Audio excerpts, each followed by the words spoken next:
어, 오늘 낯선 친구들이 많이 보이네요. 우리 경주월드 때 본 친구들도 있긴 한데, 자, 오늘 말씀은 용기에 관한 말씀입니다. 용기에 관한 말씀. 에스더서 하면 그 에스더의 어떤 헌신, 선한 삶을 살기 위한 용기가 대표적으로 이야기됩니다. 그래서 오늘 에스더에 대한 이야기를 조금 나눠볼 텐데, 우리는 어떤 행동을 할 때 굉장히 많은 용기를 필요로 합니다. 특별히 내가 평소에 하지 않았던 행동들을 할 때 굉장히 큰 용기들이 필요합니다. 근데 이 용기가 필요한 일들의 공통점이 있습니다. 하기 어렵다는 거. 그리고 하기 어려운 만큼 값지다는 겁니다. 누군가 잘 하지 않기 때문에 값진 일이 되는 거거든요. 우리들이 가만히 생각해 보면 어떠한 희소한 것들에 사람들은 가치를 가지고 살아갑니다. 예를 들면 스포츠카, 아니면 대기업의 어떤 자리, 그리고 내가 가고 싶은 어떤 비전의 자리들은 다 거기까지 가는데 올라갈 수 있는 사람이 별로 없어요. 희소한 가치를 가지고 있습니다. 그리고 그것들을 위해서 노력하게 돼 있고, 그것들을 하기 위해서 어떤 용기들이 필요하게 돼 있고, 그래서 우리는 그것을 값지다라고 생각합니다. 근데 선한 삶을 산다는 것도 비슷한 것 같아요. 그 선한 삶을 사는 사람들이 흔치 않습니다. 우리가 생각하는 이상향을 가지고 사는 사람들이 흔치 않습니다. 그래서 우리가 그것들을 위해서, 그 가치를 가지기 위해서 노력하기도 하고, 또 그 가치를 가지기 위해서 어떨 때는 용기의 순간이 먼저 필요합니다. 근데 우리가 용기라는 말을 했을 때 조금 애매해요. 어디까지가 용기지? 근데 그거 너무 빡세다. 나 지금 거의 노래방 와 있는 수준이야. 근데 아무튼 용기라고 하는 말의 반대말은 어떻게 보면 순응하는 삶이에요. 어떻게 보면 내가 용기를 내지 않는다라고 했을 때는 순응하는 거예요. 보통 용기가 필요한 순간이 어떤 순간이냐면, 지금 내가 누리고 있는 삶을 역전시켜야 할 때, 엎어야 할 때, 또 그것들에 반대되는 행동을 해야 할 때 용기가 필요하거든요. 한 번은 이런 뉴스를 본 적이 있어요. 어떤 미국 거리에 총격 사건이 일어났는데, 아무도 아파트에, 거기가 다 아파트였는데 아무도 밖을 내다보지 않더라는 겁니다. 누군가 소리를 질러서 도와달라고 외칠 때 아무도 창밖을 내다보지 않더라는 겁니다. 근데 그 순간에 누군가가 용기를 내서 그 상황을 바꿨다면, 누군가 그 소리침에 신고를 해주거나 반응을 해줬다면 그 사람이 해를 당하지 않고 넘어갈 수 있었을 거라는 거죠. 어떤 상황을 바꾸기 위해서는 우리는 그 흐름에 순응하는 게 아니라 역행하는 용기가 가끔씩 필요합니다. 용기의 반대말은 어떻게 보면 순응하는 삶이라는 거죠. 그럼 무조건 순응한다고 전부 다 비겁한 거냐? 그런 건 또 아닙니다. 우리 용기를 가장한 약간 무대포 정신을 가지고 우리는 그걸 무모하다라고 얘기를 합니다. 용기와 무모함은 다른 측면이 있습니다. 무모함은 그것을 달성했을 때 자기 만족을 하는 거고, 용기는 자기 만족이 아닌 타인을 위한, 내가 아닌 다른 사람의 어떤 안위를 위한 용기를 가지게 된다는 거죠. 무모하다는 거는 결국에는 상황을 보지 않고 자기가 하고 싶은 것을 하는 겁니다. 용기는 상황을 보고 이 상황에서 내가 이 행동을 했을 때 어떤 선한 영향력을 끼치겠는가, 그것을 판단하는 게 바로 용기라고 할 수 있습니다. 오늘 에스더는 그 전형을 딱 보여줘요. 뭐냐면 에스더서는 결국엔 어떤 내용이냐면, 바벨론이라고 하는 나라의 포로로 잡혀갔는데 유다인들이 억울하게 핍박을 당하는 상황들이 생깁니다. 유다에서 여왕으로, 그 당시 바벨론 여왕으로 뽑혔던 에스더가 자신의 신분을 숨기고 있다가 이 이스라엘 백성들을 구원하기 위해서 자신의 여왕의 신분을 이용하는 상황이거든요. 오늘 주인공 모르드게와 에스더는 당당하게 유다인이라고 하는 사실을 처음에는 밝히지 않습니다. 그냥 그 사회 속에서 묻어가면서 자신의 안위를 지키는 것, 그리고 자신이 가지고 있는 어떤 지위를 지키는 것에 원래 충실합니다. 왜냐하면은 당시에 포로가 높은 지위에 올라가게 됐을 때 그 권위가 굉장히 위협받기 때문입니다. 그래서 처음에는 유대인이라고 하는 신분을 밝히지 않고 살아갑니다. 그런데 하만이라고 하는 어떤 신하에서 억울하게 유대인들이 핍박받는 자리에 섰을 때 오늘 모르드게와 에스더는 자신들이 하나님을 믿는 사람들이고 유대인이고 그런 사람으로서 억울해하는 이 사람들을 가만둘 수 없다 판단해서 왕을 찾아가게 됩니다. 자신의 생명을 투자하는 일이죠. 어떻게 보면 안 되는 일일 가능성일 수도 있습니다. 그런데도 불구하고 자신의 생명을 걸고 하나님의 백성이라고 하는 정체성을 지키려고 노력을 합니다. 모르드게는 하만에게 절하지 않는 것으로, 에스더는 왕에게 찾아가는 것으로 자신이 할 수 있는 최선을 다해서 이 이스라엘을 변호합니다. 오늘 에스더서 3장 3절에서 4절 말씀에는 이 모르드게의 행동을 정확하게 묘사하고 있습니다. 뭐냐면 대궐 문에 있는 왕의 신하들이 모르드게에게 이르되 너는 어찌하여 왕의 명령을 거역하느냐 하고 날마다 권하되 모르드게가 듣지 아니하고 자기는 유다인임을 알렸더니 그들이 모르드게의 일을 어찌 되나 보고자 하여 하만에게 전하였더라. 이 하만이 왕의 이름을 대신해서 자신을 섬기라 혹은 자신을 섬기지 않으면 이스라엘을 계속 핍박하겠다는 협박을 가해옵니다. 근데 이제 모르드게가 그 일에 굴하지 않고 자기가 유다인이고 선한 삶을 살아야 하고 또 그로 인해서 이스라엘이 핍박받는 것들을 그냥 두지 않겠다는 모션을 취하기 위해서 이제 하만에게 다시 자신의 의사를 밝히는 장면입니다.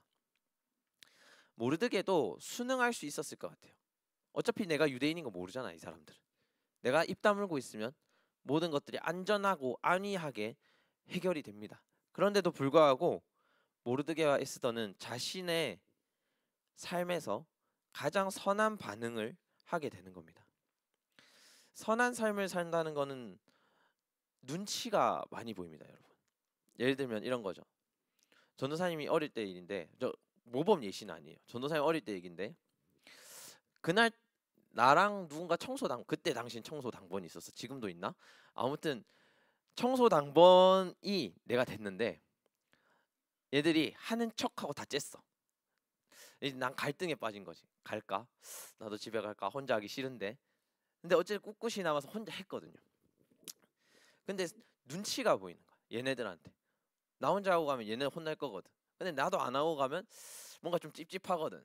내일 다 같이 혼날 거거든. 난 혼나기 싫어서 일단 하긴 했는데 어쨌든 눈치를 보고 해야 하는 일들이 생긴다는 거죠. 어쩌면은 그 눈치들 때문에 주변 환경들 때문에 내가 마땅히 해야 하는 것들을 놓칠 때가 있다는 거죠. 근데 오늘 그 상황에서 선한 삶을 살기 위해서는 선한 영향력을 살기 위해서는 한 발 넘어가야 된다는 거죠. 마땅히 해야 하는 일을 그냥 묵묵히 하는 겁니다. 누군가의 평가와는 다르게 마땅히 하는 일을 그냥 하는 겁니다. 어떻게 보면은 그게 굉장히 고지식해 보이고 융통성 없어 보일지 모르겠지만 선한 삶이라고 하는 것을 지키기 위한 노력이 그 안에는 포함된다는 거죠.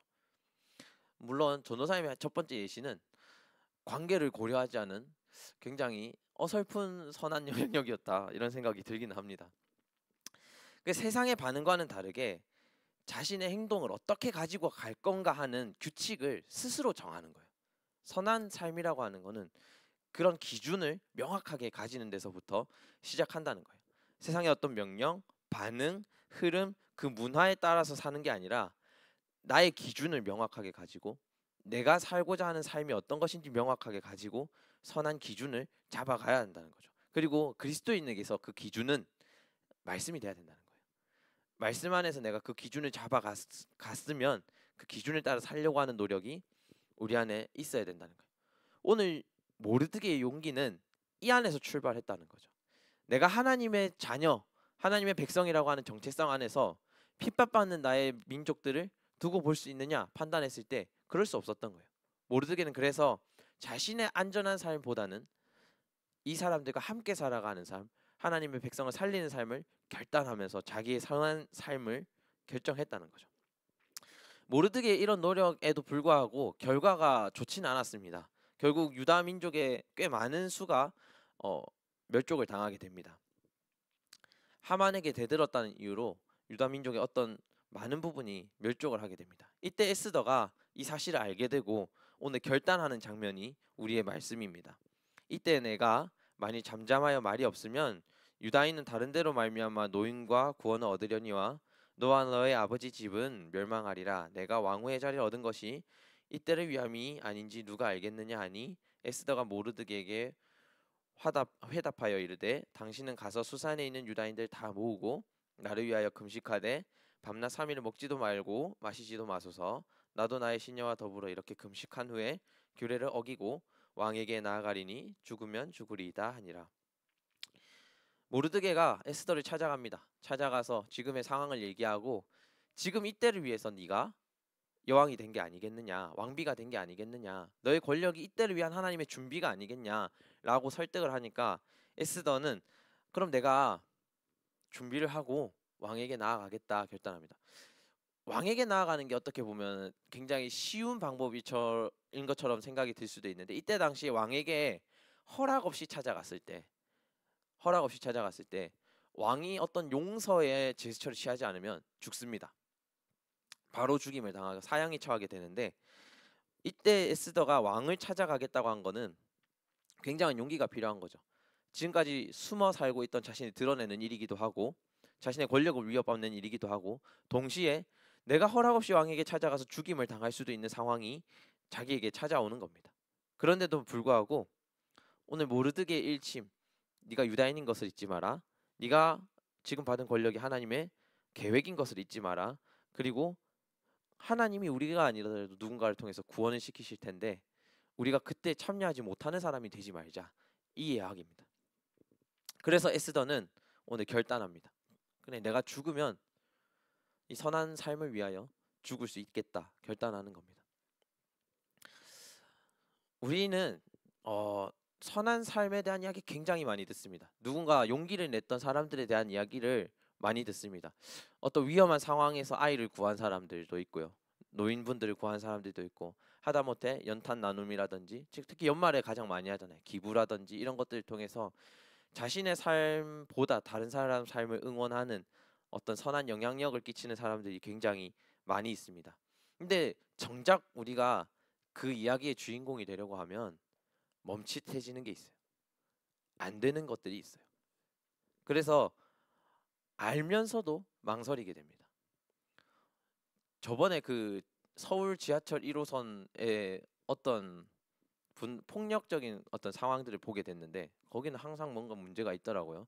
근데 아무튼 폭력적인 상황을 보게 됐는데 그 상황에 다 침묵하는 거예요. 오, 그건 좀 충격이었어요. 꽤 많은 사람들이 있었는데 다 침묵하는 거예요. 그 어떤 폭력적인 상황을 이렇게 바꾸려고 하는 사람이 한 사람도 없는 거예요. 그중 누군가가 제때 말려줬다면 신고라도 해줬다면 어떤 상황이 바뀔 수 있었을 텐데 다 침묵하는 거예요. 우리는 그 침묵하는 상황에 굉장히 익숙해져 있습니다. 그리고 그 침묵하는 상황에 침묵을 깨는 사람들에 대해서 불편을 가지고 있는 것 같아요. 그런데 그리스도인이라고 하는 사람들은 그 불합리한 상황에 침묵을 깰 수 있는 사람이어야 됩니다. 그게 우리가 말하는 용기와 결단입니다. 사람들의 삶을 위해서, 생명을 위해서 결단할 수 있는 사람이 되는 것이 바로 우리가 추구하는 하나님의 삶이라는 것이죠. 오늘 에스더는 그 유다 민족을 구원하기 위한 통로로 침묵을 깨고 나오게 됩니다. 누구도 그 유다의 불합리함을 변호해주지 않을 때 자신이 하나님의 대표로서 그 침묵을 깨는 사람이 됩니다. 선한 삶을 살아간다는 것은 걸음을 걷는 것 같습니다. 어떤 목적지를 향해서 걸음을 걷는 것 같습니다. 내 오늘 출발은 한 걸음도 걷지 않은 사람이지만 어떤 목적지를 향해서 한 걸음 내디뎠을 때 내가 이미 선한 삶을 살기로 결단한 거예요. 어떤 사람은 그런 얘기도 합니다. 어차피 저렇게까지 못 살 것 같아. 난 어차피 저렇게까지 선한 삶은 못 살 것 같아. 그래서 내가 할 수 있는 만큼만 하고 살래. 이렇게 얘기하는 사람도 있고, 그냥 난 아예 시작도 하지 않을래. 특히 기부에 관한 이야기가 걸리면 그렇습니다. 이 사람들을 위해서 내가 도와주다가 멈추면 이 사람도 얼마나 상처받겠어. 끝까지 못 도와줄 거면 나 하지 않을래. 이런 얘기를 한다는 말이죠. 근데 그렇지 않다는 거예요. 처음 내가 시작한 만큼 우리는 이미 세상에 선한 영향력을 준 겁니다. 그 준 사실은 변하지 않아요. 그리고 내가 놓은 그 줄을 또 누군가 잡아서 끌고 갑니다. 중요한 것은 내가 오늘 시작했느냐예요. 내가 오늘 누군가에게 주어봤냐는 거예요. 그리고 그 삶의 어떤 변화를 내가 주기 위해서 내 능력을 사용해 봤냐는 거예요. 거기서 이제 선한 삶이 시작됩니다. 나 어차피 못하니까 안 할래. 이 자세로 모든 사람이 살아간다고 하면 아무도 선한 영향력을 줄 수 없어요. 아무도 이 세상을 선하게 만들 수 없다는 것이죠. 그리스도인은 그걸 처음 깨는 사람입니다. 그 침묵을 처음 깨고 나가는 사람입니다. 전도사님도 처음에 그렇게 생각하는 사람이었어요. 내가 선한 영향력을 주면 얼마나 주겠어. 내가 착한 일 이거 조금 한다고 해서 누가 알아주겠어. 내가 신호 잘 지키고 그냥 내가 해야 하는 거 정확하게 하면은 누가 알아주겠어. 이런 생각을 가지고 있는 사람이었거든요. 근데 사진 그 다음 사진 한번 띄워주면 전사님이 언젠가 이런 거리를 간 적이 있어요. 이 거리가 어딘지 아는 사람 있을 리가 없지. 다 비슷한 거리니까. 서면 거리를 가면 이런 장면들을 많이 보게 됩니다. 뭐냐면 부전시장 앞에 가보면 거기 노숙인들이 쫙 모여 있어요. 노숙인들이 쫙 모여 있고 거기에 이제 동냥하는 사람들이 쫙 모여 있거든요. 가관입니다. 가면 그 노숙인들이 앉아서 그날 번 돈으로 고스톱 치고 있어요.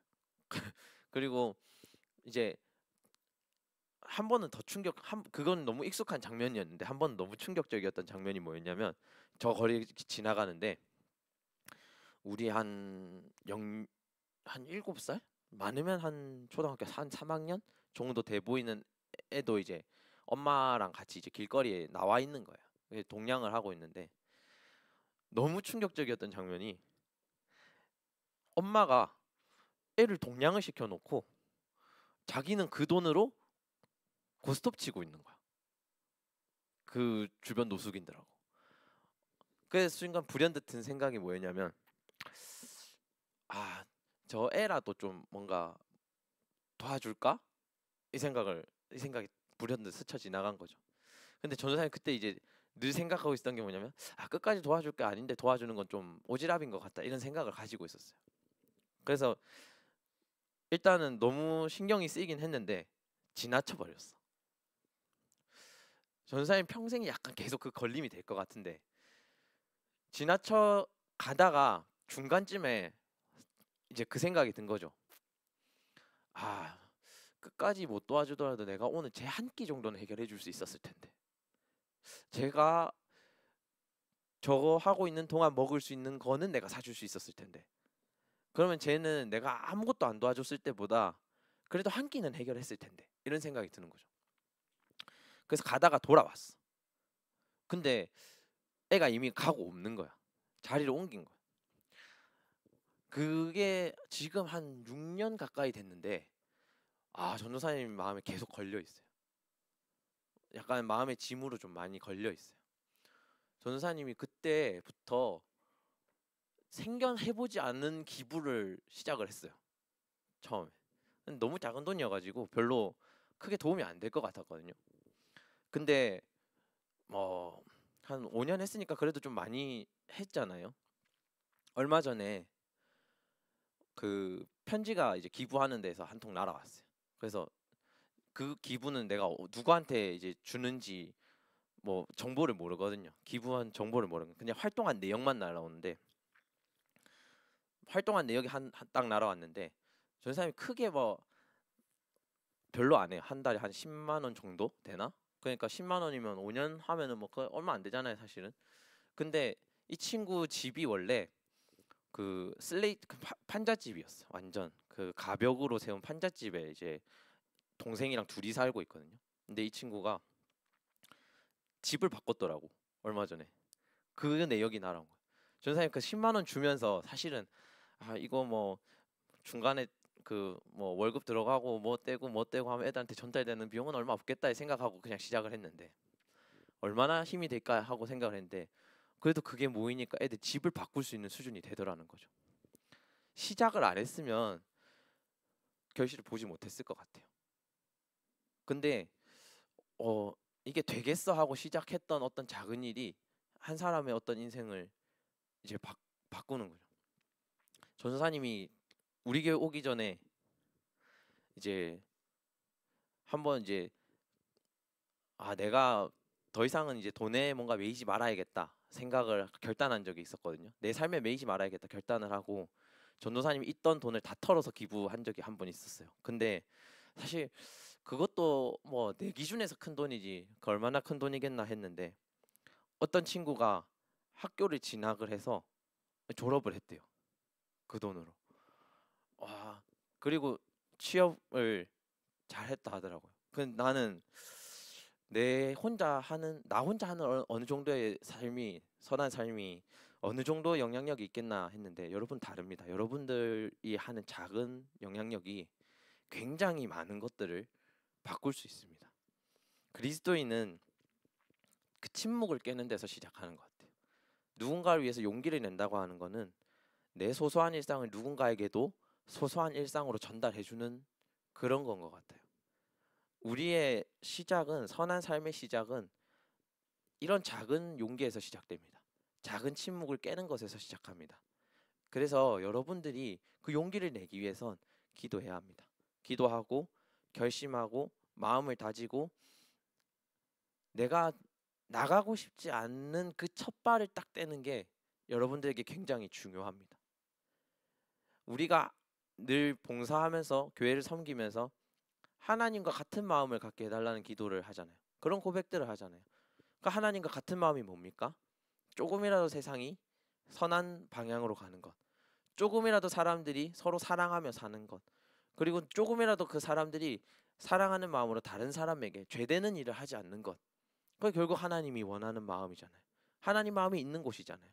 우리가 하나님 마음이 있는 곳에 우리가 있기를 원한다고 고백을 한다는 거는 하나님이 바라보는 그 영혼들을 찾아가는 거거든요. 우리 선교 계획하고 있지 않습니까? 여러분들 선교를 가면 뭐 할 건가요?